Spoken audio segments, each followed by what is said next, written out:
pasaulē leģendārs deju treneris un šobrīd arī tiesnesis un vēl joprojām arī treneris lietuvietis Česlavas Norvaiša.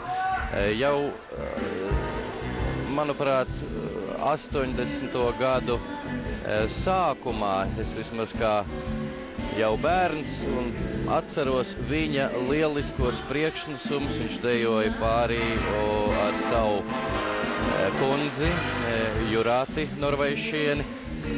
Nu, un no tiem laikiem arī visa Lietuva tiek uztvērta pasaulē par standartēju zemi, un to, protams, apliecina arī šīs dienas rezultāti.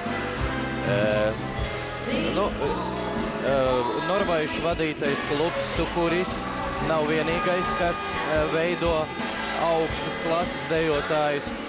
Piemēram, klubs Dileksa, kuru vada Jozas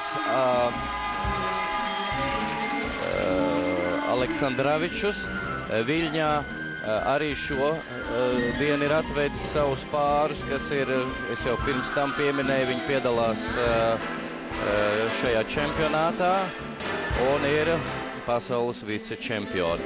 Un šādi pāri tieši arī Aleksandraviča kungam ir jau arī bijuši krietni sen.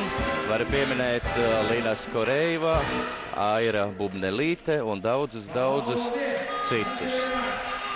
Un starp citu man ir gadījies būt vairākās Aleksandraviča Joza rīkotajās starptautiskajās deju nometnēs ar vairākiem Latvijas pāriem un, protams, atceroties to un vērojot